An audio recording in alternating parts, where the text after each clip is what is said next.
ভগবানের শরীরে জ্বালা পোড়া হচ্ছে, ভক্তরা এটা সহ্য করতে পারে? কখনোই না। ভক্তরা সব কিছু দিয়ে দেয়, পাপেরও ভয় করে। তারা যদি অনন্তকাল নরকেও পড়ে থাকতে হয় তথাপি বলে যে আমরা যদি অনন্তকাল নরকেও থাকতে হয় থাকব, তথাপি আমাদের ভগবান সুস্থ থাকুক।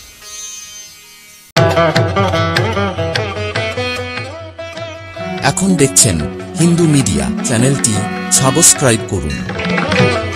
তার আগে আসুন, ভগবানের ঠান্ডাও লাগে গরমও লাগে, কি সেই রহস্য, আমরা সেদিকে কথাটাকে নিয়ে যাই। এই যে সময় চলছে, বৈশাখ মাসের প্রায় শেষ, আজকে 30, কালকে 31। এই বৈশাখ মাসে ভগবানের শরীরে প্রচণ্ড দাবদাহ, প্রচণ্ড তাপ, তার শরীরে এমন জ্বালা পোড়া হয়, এমন জ্বালা পোড়া হয় যে তিনি তার ভক্তকে গিয়ে স্বপ্ন দেন আর বলেন, দেখ আমার শরীরে প্রচণ্ড উষ্ণতা প্রকাশ পেয়েছে, আমার শরীরের এই তাপকে নিবৃত্ত করতে একমাত্র তুমি পারবে। কি করতে হবে ভগবান বলুন, আদেশ করুন। ভগবানের শরীরে জ্বালা পোড়া হচ্ছে, ভক্তরা এটা সহ্য করতে পারে? কখনোই না। ভক্তরা সব কিছু দিয়ে দেয়, পাপেরও ভয় করে। তারা যদি অনন্তকাল নরকেও পড়ে থাকতে হয় তথাপি বলে যে আমরা যদি অনন্তকাল নরকেও থাকতে হয় থাকব, তথাপি আমাদের ভগবান সুস্থ থাকুক। একবার তো রাধে রাধে বলুন। এত বড় কথা ভাগবতে বলে দিলেন যে ভক্ত কি চায়, কেমন করে ভগবানকে ভালোবাসে। দেখুন, সে বলছে যে আমাকে যদি ভগবানের সেবা করতে গিয়ে অনন্তকাল নরকেও কীট হয়ে থাকতে হয়, সেই নরকে আমি বাস করতে রাজি, তথাপি আমার সেবার দ্বারা যদি তিনি আনন্দ পায়, তিনি সুখ পায়, আমি সেটাই করতে রাজি। সবাই তো জানেন, তাও একটু পুনরাবৃত্তি মাত্র। ভগবানের একবার অসুস্থতা অভিনয় করেছিলেন, শিরোপীড়া, সবাই জানেন, তদুপরি একটু বলছি যেহেতু প্রসঙ্গটা এসেই গেল। একবার ভগবান এমন অভিনয় শুরু করলেন, একদম উচ্চাটন শুরু করলেন। এমন সময় নারদ ঋষি বীণা বাজিয়ে বাজিয়ে নারায়ণ নারায়ণ নারায়ণ নারায়ণ বলে ভগবানের ঘরে ঢুকেছেন। দেখলেন ভগবান শুয়ে আছেন, আর ভগবানের সারা শরীর খুব যেন কষ্ট হচ্ছে ভগবানের। নারদ বলছেন, প্রভু তোমার কি হলো? বলো, আর বলো না, আমার শিরোপীড়া দেখা দিয়েছে, মাথায় প্রচন্ড যন্ত্রণা। বলে তাহলে আমি কবিরাজ বৈদ্য নিয়ে আসি? বলে বৈদ্য কবিরাজ এনে আমারে সুস্থ করা যাবে। তুমি আসার আগে বহু বৈদ্য কবিরাজ এসেছে, কেউ সুস্থ করতে পারেনি। বলে প্রভু তাহলে তোমার এই যন্ত্রণা যে সহ্য হচ্ছে না, আমার তুমি যে কষ্ট পাচ্ছ এটা দেখে যে আমার সহ্য হচ্ছে না, বলে যদি সহ্য না হয় তাহলে আমার জন্য একটা কাজ করো, আমি সুস্থ হয়ে যাব। বলে কি কাজ? বলে যদি কোনো ভক্তের চরণ ধুলি এনে আমার মাথায় লেপন করতে পারো, তাহলে আমি আর এই মুহূর্তে সুস্থ হয়ে যাব। আমার শিরোপীড়া, মাথার যন্ত্রণা মুহূর্তের মধ্যেই চলে যাবে যদি তুমি কোনো ভক্তের চরণ ধুলি আমার মাথায় এনে লাগাতে পারো। মানে আপনাদের সবার কি মাথা ব্যথা হচ্ছে নাকি? সবাই যে একজন আরেকজনের চরণ ধুলি মাথায় লাগাচ্ছেন, ভালো। এর দ্বারা কি হয়? জন্ম জন্মান্তরের আবর্জনা চলে যায়। এই মাথাতেই সব আবর্জনা, কুবুদ্ধি সব এই জায়গাতেই। তো ভক্তদের চরণধুলি মাথায় লাগালে এই কুবুদ্ধি চলে যায়। নারদ বলছেন, প্রভু এটা কেমন কথা তুমি বলছো? তুমি তোমার ভক্তকে কৃপা করবে, এটাই তো তোমার স্বভাব। তুমি তোমার ভক্তকে নরকের দিকে ঠেলে দিতে চাও? এমন কোন ভক্ত আছে, কার এত বড় সাহস আছে যে তার চরণধুলি তোমার অঙ্গে লাগাতে পারবে? বলে যাও না, দেখো না যদি কোনো ভক্ত দিয়ে দেয়। তুমি তো বলছো আমার এই যন্ত্রণা তোমার দেখে সহ্য হচ্ছে না, তাহলে যাও আমার জন্য এই কাজটা করো, একটু ভক্তদের কাছে গিয়ে বলো না, কেউ যদি একটু চরণধুলি দেয়, সেই চরণধুলি আমার মস্তকে লাগিয়ে দিলে সত্যি সত্যি আমি সুস্থ হয়ে যাব। নারদের বিষয়টা মনোভূত হলো না যে ভগবান তার ভক্তকে নরকের দিকে ঠেলে দেবে। আচ্ছা ভগবান বলছেন আচ্ছা যাই দেখি যদি কেউ দেয়। তিনি চতুর্দিক পরিক্রমা করে করে ভক্তদের কাছে গেলেন, কোনো ভক্ত রাজি হলো না, বরং ভক্তরা উল্টো শুনিয়ে দিল, তোমার আমাদের কাছে আসার দরকার ছিল, তোমার চরণধুলি তুমি ভগবানকে দিতে পারলে না। এখন নারদের উপরে এসে তীর লেগেছে। নারদ এইটার উত্তর কি দেবে? বলছে নারদ তুমি তো ভগবানের এত বড় ভক্ত, তা ওই চরণধুলি নেবার জন্য তোমার আমাদের কাছে আসতে হলো কেন? তোমার চরণধুলি দিতে পারলে না? বলে আমার এত বড় সাহস, আমার চরণধুলি ভগবানকে দেব? বলে ও তোমার সাহস হচ্ছে না ভগবানকে চরণধুলি দেবে, আর আমাদের কাছে এসেছো চরণধুলি নেবে? যাও যাও যাও যাও। পাত্তাই দিলেন না, নারদকে তাড়িয়ে দিলেন। নারদ ঘুরে টুরে আবার ভগবানের কাছে এসে হাজির। ভগবান বলছেন দাও, তাড়াতাড়ি দাও। বলে কি দেব? বলে তোমাকে যে পাঠিয়েছিলাম চরণধুলি আনতে, দিয়ে দাও। বলে প্রভু কত জায়গায় গেছি, কেউ দিল না। এবং ভগবান ওই কথাই শোনাচ্ছেন। বলে আচ্ছা নারদ কেউ দিল না, ঠিক আছে, তোমারটা দিয়ে দাও না, তোমার চরণধুলি দাও, সত্যি আমি এক্ষুনি সুস্থ হয়ে যাব। নারদ মনে মনে ভাবছেন এই কথাই তো শুনে আসলাম একটু আগে, প্রভু তুমি আবার এই কথা বলছো। বলছে প্রভু আর যদি এমন কথা বলো তাইলে আমি এখানে আর থাকতে রাজি না। আচ্ছা প্রভু কার এরকম সাহস আছে বলো তো, তার চরণধুলি দেবে, যেই চরণধুলি তোমার অঙ্গে লাগবে, কারুর সাহস আছে? বলে তুমি সব জায়গায় গেছো? বলে হ্যাঁ আমি সব জায়গায় গেছি। বলে বৃন্দাবনে গেছিলে? সেখানে গোপ বালকদের কাছে গেছিলে, সেই গোপীদের কাছে গেছিলে, সেই ব্রজাঙ্গনা সেই সখীগণের কাছে গেছিলে তুমি?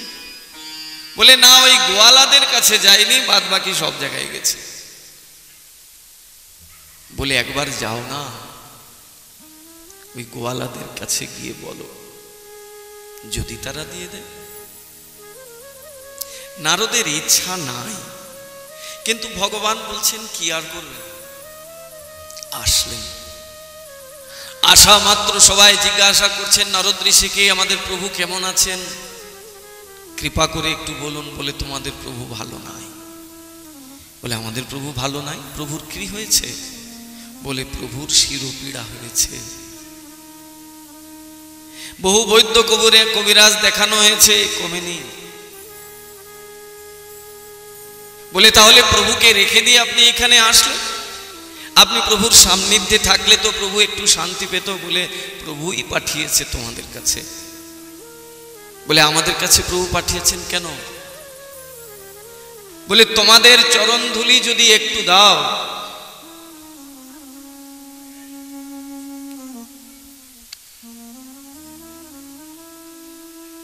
তোমাদের চরণধুলি যদি একটু দাও, সেই চরণধুলি আমি প্রভুর মস্তকে লাগিয়ে দিলে প্রভু নাকি সুস্থ হয়ে যাবে। এই জন্য এসেছি। গোপীরা বলছে নারদ তাড়াতাড়ি তোমার উত্তরীয় পাতো, তোমার উত্তরীয় তাড়াতাড়ি খুলে দাও, আমরা আমাদের চরণধুলি দিয়ে দিচ্ছি। ব্রজগোপীরা তাদের চরণধুলি দিয়ে দিচ্ছেন। প্রেম কাকে বলে, ভক্তি কাকে বলে? এখানে ভক্ত আর ভগবান এক আত্মা। এখানে পাপ পুণ্যের কোনো বিচার নাই। পাপ পুণ্যের বিচার কোথায় আছে জানেন? যেখানে ভক্তি নড়বড়ে, যেখানে ভক্তির নামে অনৈতিক কার্যকলাপে যুক্ত, সেখানে পাপ পুণ্যের বালাই। আর যেখানে সর্বান্তকরণে শরণাগত আত্মসমর্পিত আত্মা, সেখানে পাপ পুণ্যের কোনো বালাই নেই। নারদ বলছেন, তোমরা অবলা, তোমরা সত্যি সত্যি দিয়ে দিলে, তোমরা একবার ভাবলেও না। এই বাবা তুমি রাখো এগুলো, এই বাবা তিলক কাটাকাটি রাখো এগুলো। এগুলো গ্রামে গঞ্জে খুব বেশি দেখা যায়। এমনি সারা জীবনেও একদিন তিলক আঁকে না। আর ওই কোথাও কীর্তন হলো, মহোৎসব হলো, দেখবেন সবার কপালে তিলক লাগান। এটা তো ভালো, এটা রক্ষা কবচ। স্বয়ং যশোদা মা গোপালকে করিয়েছিলেন। দাদর সঙ্গে তিলক, এটা রক্ষা কবচ, আপনাকে সব কিছু থেকে রক্ষা করে রাখবে। ত্রিতাপ আপনাকে কিচ্ছু করতে পারবে না যদি আপনার শরীরে তিলক অঙ্কন থাকে। দাদর সঙ্গে যদি গোবিন্দকে বসাতে পারে, অভ্যাস করতে হবে। লজ্জা ঘৃণা ভয় তিন থাকতে নয়। এটা করবো দূর, কেমন লাগবে, কে কি বলবে, এগুলো আমাদের ধর্মেতেই বেশি। অন্যান্য ধর্মাবলম্বীরা তারা তাদের ধর্মের এই দিকগুলোকে এত সুন্দরভাবে পালন করে, এটা আমাদের মধ্যে নাই। বলছেন তিলকবিহীন কপাল শ্মশান সদৃশ। ওর দিকে তাকালেও ভজন নষ্ট হয়। এখন এই কথা শুনলে তো মন খারাপ হবে। যদ্যপি এটা ভাগবতের কথা, আর ভাগবতের কথা জগৎজীবের মঙ্গলের জন্যই বলা হয়েছে। অন্তত তো অভ্যাস করা উচিত। যদি মনে করি যে গোপীচন্দন দিয়ে বা রাধাকুণ্ডের রস দিয়ে তিলক করতে পারছি না, লোক কি বলবে, সামাজিকতা, অনেক কিছু, ঠিক আছে, জল দিয়ে না হয় অভ্যাস করুন। ধীরে ধীরে দেখবেন লজ্জা চলে যাবে। আপনি ভাবছেন যদি কেউ কিছু বলে, আপনি ভালো করে অভ্যাস করুন, দেখবেন অন্য 10 জনের চাইতে আপনাকে আরো বেশি শ্রদ্ধা করবে। সে ভিনধর্মী হলেও আপনাকে শ্রদ্ধার চোখে দেখবে। ধর্মকে যে আশ্রয় করে তাকে সকলে শ্রদ্ধা করে জানবেন। নারদ ঋষি বলছেন, তোমরা অবলা নারী, একবার ভাবলে না যে তোমাদের পদরযোগে ভগবানের অঙ্গে লাগবে, তোমাদের যে পাপ হবে। গোপীগণ বলছেন, তুমি বলছো পাপ হবে? ভগবানকে সুস্থ করতে গিয়ে যদি আমাদের অনন্তকালও নরকে পড়ে থাকতে হয়, আমরা সেই পাপ করতে রাজি। তাও তো আমার প্রভু সুস্থ হয়ে যাবেন। ভক্তি কাকে বলে?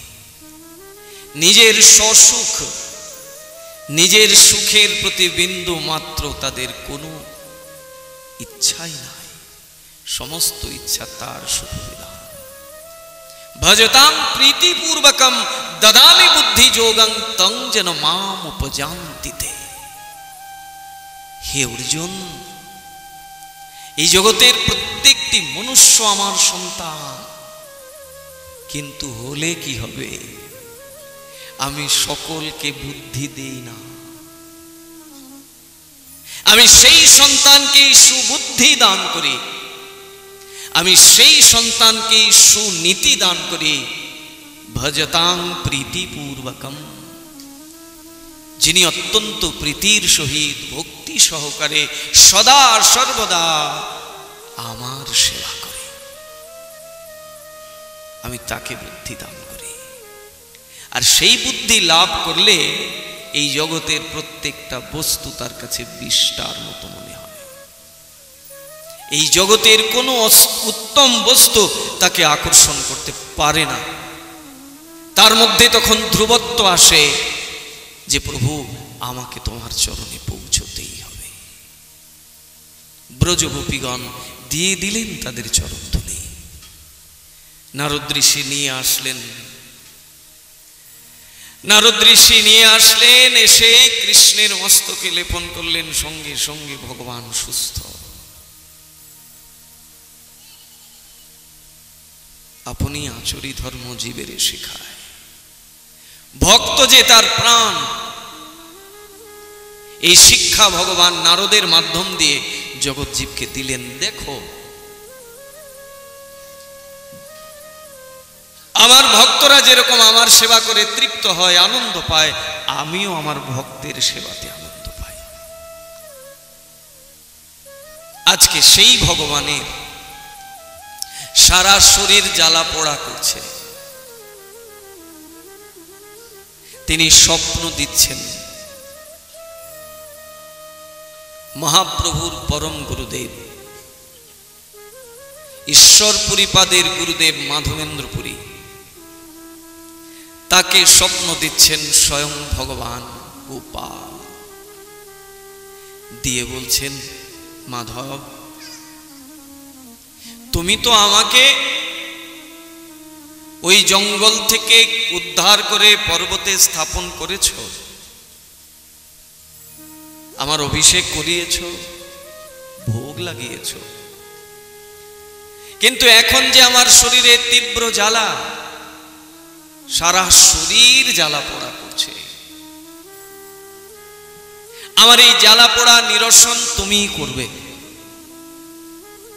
আমার শরীরে যদি তুমি চন্দন লেপন করো, সারা শরীরে যদি চন্দন লেপন করো, তাহলে সেই সুগন্ধ চন্দন আমার শরীরে লাগলে আমার শরীরের উষ্ণতা দূরীভূত হবে, শীতল হবে, স্নিগ্ধ হবে। তবে সামান্য চন্দন হলে হবে না, যে কোনো চন্দন হলে হবে না, ওই চন্দন আনতে হবে তোমাকে সেই নীলগিরি পর্বত থেকে, সেই মলয় পর্বত থেকে মলয়জ চন্দন এনে যদি আমার অঙ্গে লেপন করো, তাহলেই আমার শরীরের উষ্ণতা যাবে।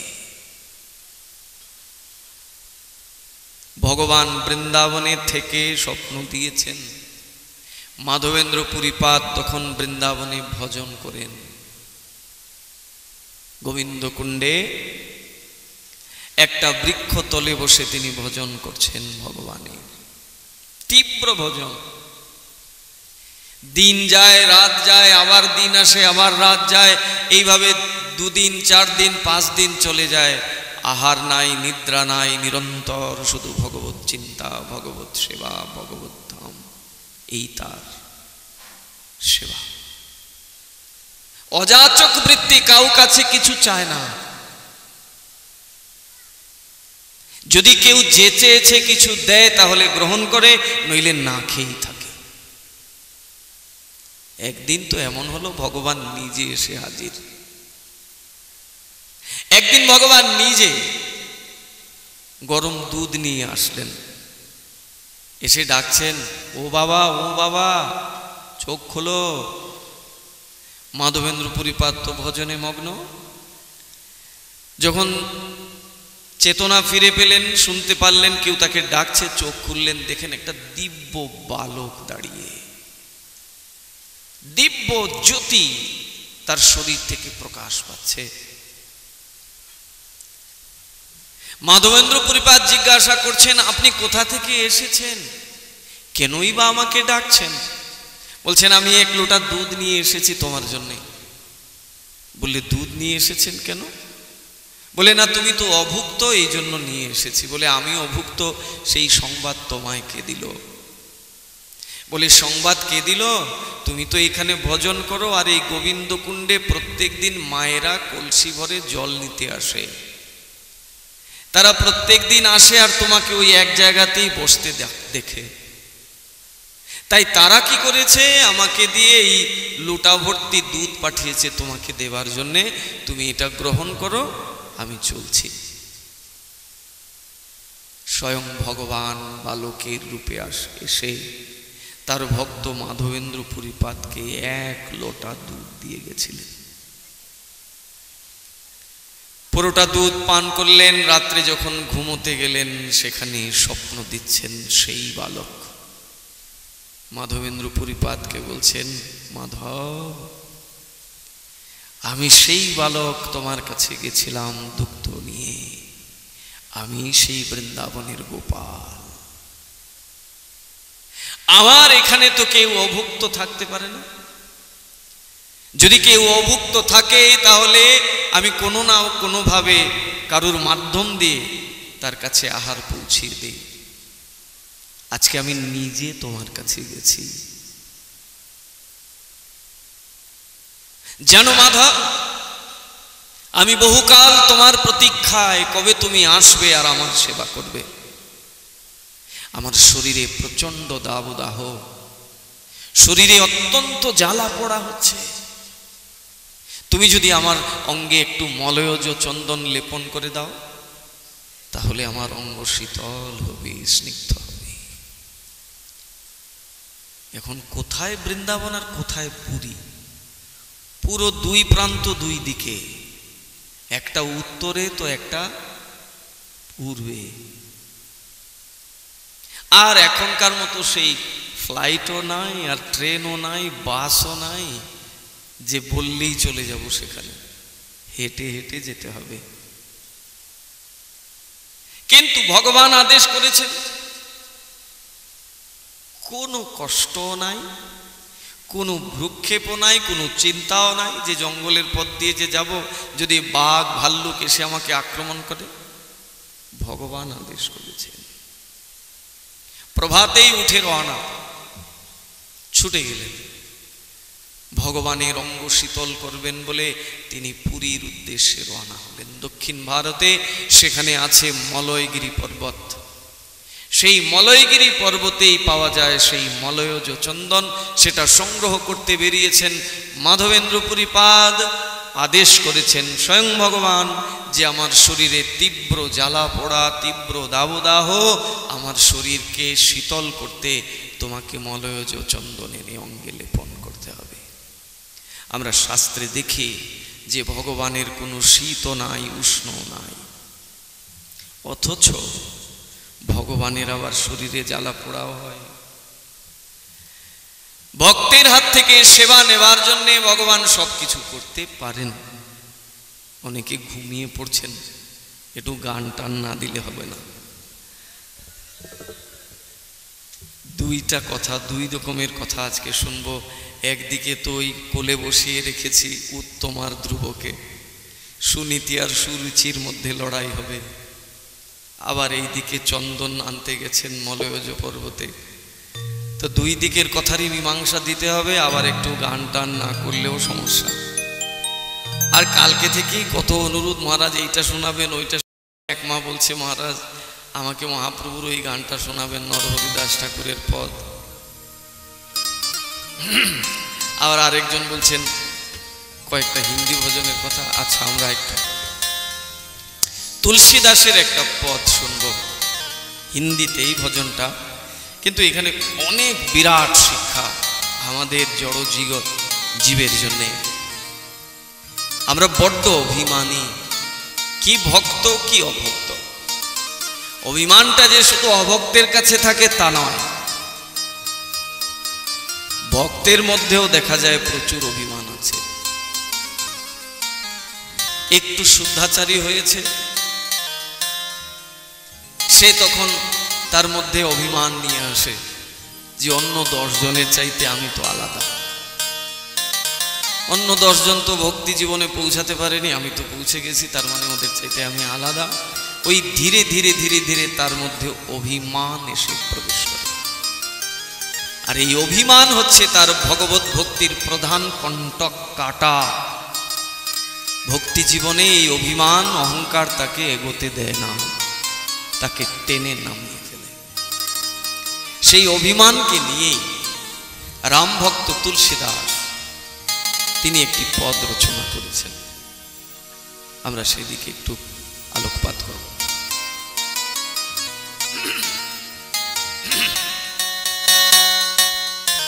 একটু হল রিভাব দিতে হবে,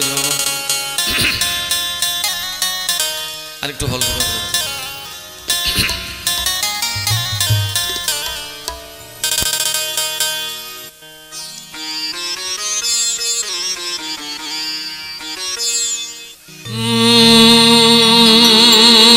मत कर तो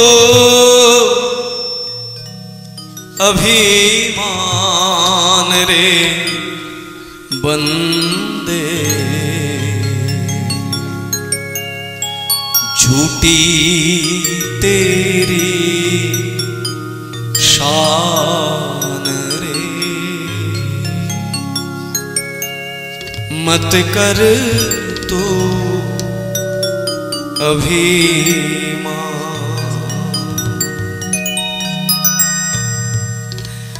मत कर तो अभिमान रे बंदे, झूठी तेरी शान रे। मत कर तो अभिमान, मत कर तू अभिमान रे बंदे, झूठी तेरी शान रे। मत कर तू अभिमान, मत कर तो अभिमान रे बंदे, झूठी तेरी शान रे। मत कर तो अभिमान, मत कर तो अभिमान रे बंदे, झूठी तेरी शान रे। मत कर तो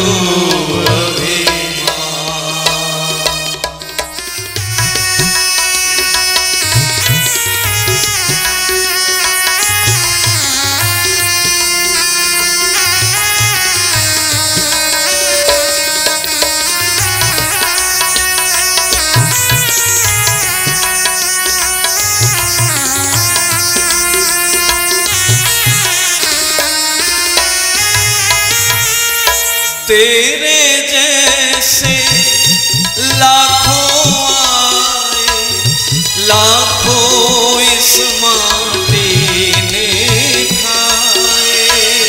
तेरे जैसे लाखों आए, लाखों इस माटी ने खाए। तेरे जैसे लाखों आए, लाखों इस माटी ने खाए। এই সংসারের বিষয় যার কাছে উত্তম বলে মনে হয়, আসলে কি এটা উত্তম? যদি উত্তম হতো তাহলে তো এটা নিয়ে যেতাম, সঙ্গে তো নিয়ে যেতে পারিনি। বরং কি হয়, এই জায়গাতেই আমার সমাপ্তি ঘটে। যাকে নিয়ে আমি অহংকার করি, যে বিষয়কে নিয়ে অহংকার করি, অন্তিমে দেখা যায় ওই মাটিতেই আমি শেষ হয়ে যাই। আমার ঠিকানা ওই জগতেই, এর বাইরে কিছু হয় না। কি বলছেন? তেরে জैसे लाखों आए, लाखों इस माटी ने खाए। तेरे जैसे लाखों आए, लाखों इस माटी ने खाए। रहा ना नाम निशान रे बंदे, झूठी तेरी शान रे। मत कर तो अभिमान, रहा ना नाम निशान रे बंदे, झूठी तेरी शान रे। मत कर तो अभिमान। আজকে সেখানে গেছিলাম, কি জায়গার নাম? কাশিমনগর, কাশিমপুর।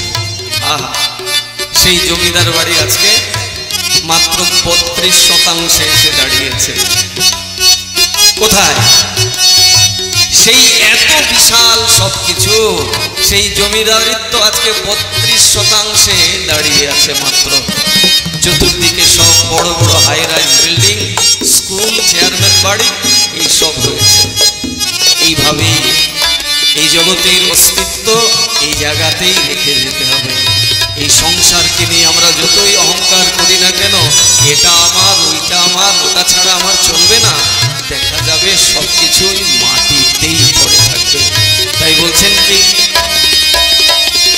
রাহানা নাম নিশান রে বন্দে, ছুটি তেরি शान रे, मत कर तो अभिमान।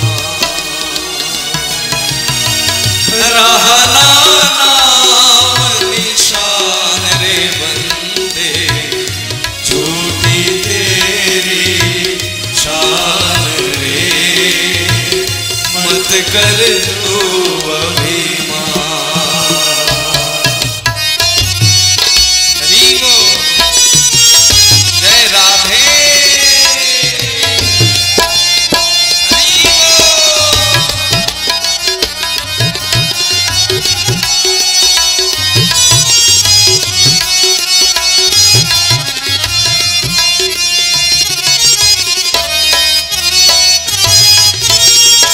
माया का अंधकार निराला, बाहर उजला भीतर काला।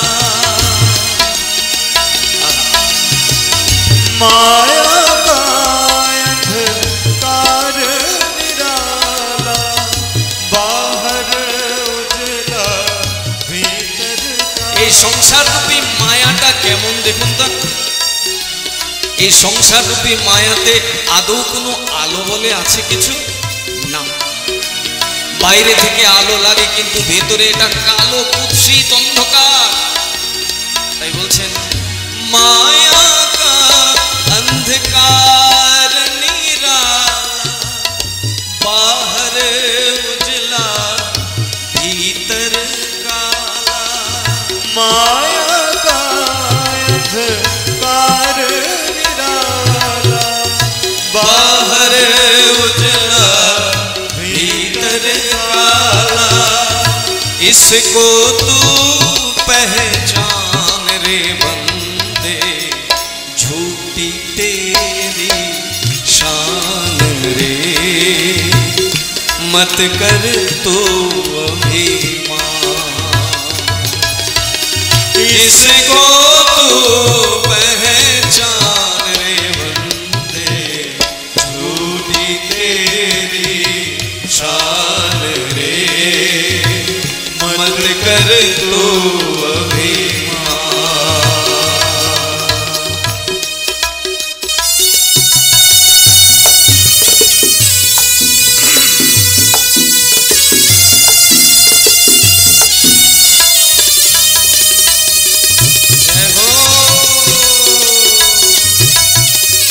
वृंदावन बिहारी लाल की जय, बोलो राधा रानी की जय।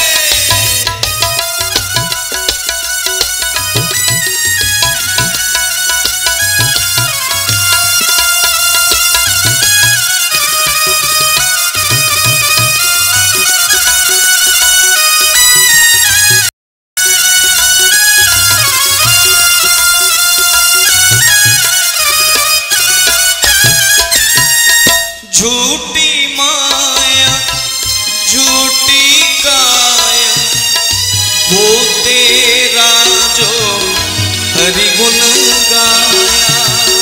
झूठी माया झूठी काया, वो तेरा जो हरि गुण गाया।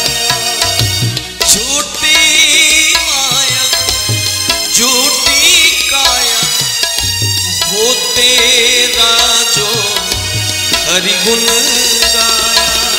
झूठी माया झूठी काया, वो तेरा जो हरि गुण गाया।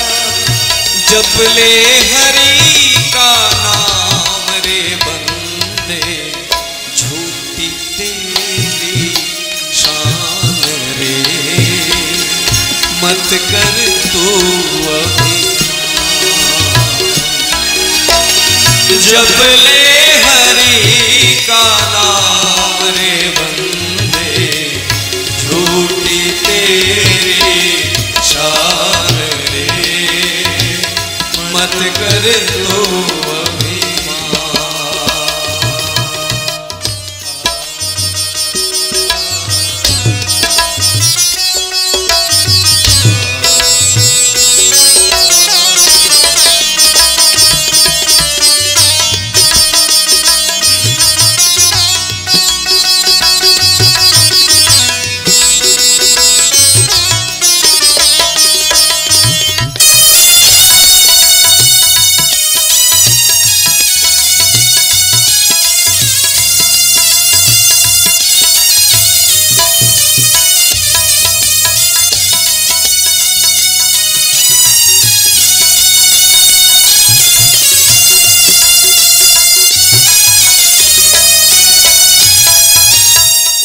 तेरे पास है हीरे मोती, मेरे मन मंदिर में ज्योति।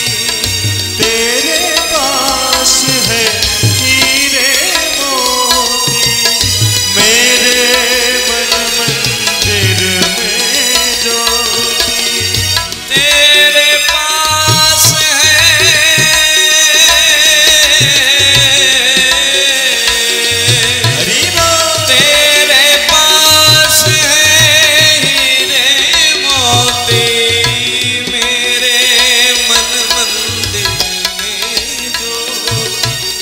तेरे पास हीरे मोती, मेरे मन मंदिर में ज्योति। कौन हुआ धनवान रे बंदे, झूठी तेरी शान रे, मत कर तू अभिमान। कौन हुआ धनवान रे बंदे, झूठी तेरी शान रे, मत कर तू अभिमान। मत कर तू अभिमान रे बंदे, झूठी तेरी शान रे, मत कर तू अभिमान। मत कर तू अभिमान रे बंदे, झूठी तेरी शान रे, मत कर तू अभिमान। मत कर तू अभिमान रे बंदे, झूठी तेरी शान रे, मत कर तू अभिमान। मत कर तू अभिमान रे बंदे, झूठी तेरी शान रे, मत कर तू अभिमान। मत कर तू अभिमान रे बंदे, झूठी तेरी शान रे, मत कर तू अभिमान। झूठी माया झूठी काया, वो तेरा जो हरि गुण गाया। जप ले हरि का नाम रे बंदे, मत कर तू अभिमान। झूठी माया, এই সংসারের এই কালো কুৎসিত রূপ মায়াকে ঝুটি মানে মিথ্যা বলে আখ্যায়িত করেছেন। যে মায়ার তাণ্ডব নৃত্যের মধ্যে সকলে আবদ্ধ, সেই মায়ারূপী বিষয়টা সম্পূর্ণ বলছেন মিথ্যা। যেমন এই সংসারের মায়া মিথ্যা, তেমনি দেহরূপ এই কায়াটাও মিথ্যা। সত্যটা তাহলে কি? জপলে হরি কা নাম, ভগবানের নামটাই একমাত্র সত্য।